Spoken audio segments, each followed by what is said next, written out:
right? So this video is for anybody out there that's struggling or suffering with anything, and I don't care what that looks like, whether it's addiction or depression or anxiety or, you know, insecurities, feeling of uselessness or lack of purpose, uninspired, whatever it is. We all go through something, and so this video is for you guys. Hopefully it'll break it down in simplest terms as I can, and give you some relief and kind of give you a path to go on. So first of all, what is a spiritual awakening, right? And so many people talk about it like it's some mystical experience and religious transformation.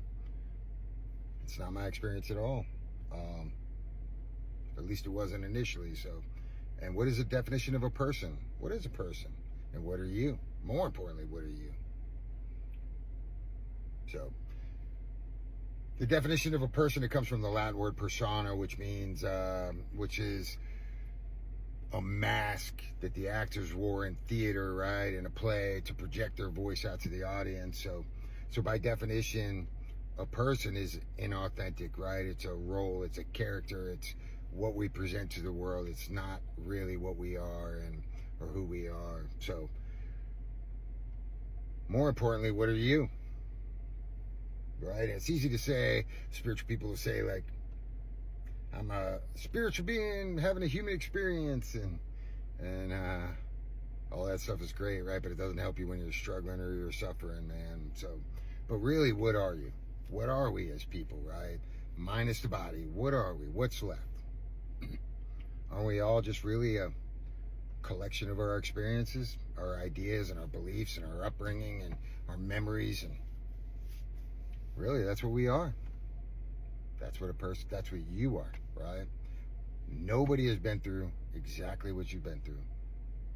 You are wire unique. Every single thing you've been through has brought you to right where you are at today. So my awakening wasn't something I did. It wasn't something I was looking for. I wasn't looking to awaken. I didn't even know the concept of awakening. I didn't even know that it existed, right? I was suffering immensely. And I was drinking the Kool-Aid. I was doing everything I could. I was trying so hard to end that suffering. And I was fighting and admitting powerlessness and going to recovery and going to treatment center after treatment center and surrendering. And I went on suffering for many years. And then something happened. I was publicly arrested. I was humiliated. I lost every material possession I ever owned. But more importantly, I lost my pride, my dignity, my self-respect, my freedom, my identity, man. It fell. And I suddenly, in that moment where I didn't want to live and I didn't want to die either, I had given up. I was surrendered.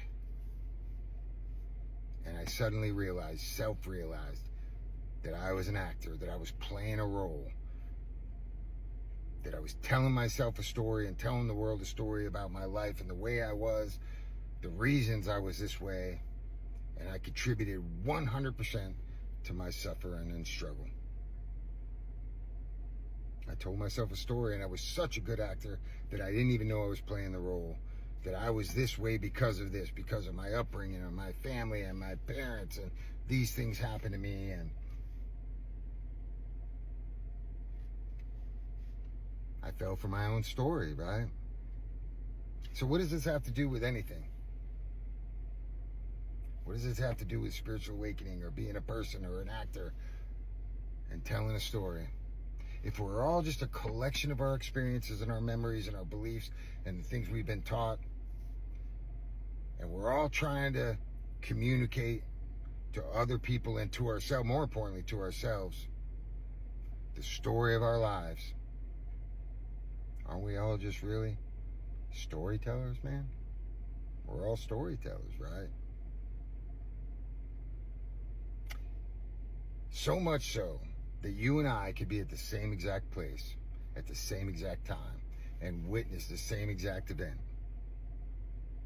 and tell a different story of what happened. Who's right? It's all just a story, man. and we're storytellers. And that's what my awakening was, right? It was this sudden awareness that I was an actor telling a story, and that I was playing a role I didn't know I was playing, and I fell hook, line, and sinker to the story being told. So if you want to change your life, you really want to have a different experience, change the story you tell. And it doesn't mean that we can control the things that happen to us. The things happen, bad things happen, man. Everybody goes through bad things, and that's life.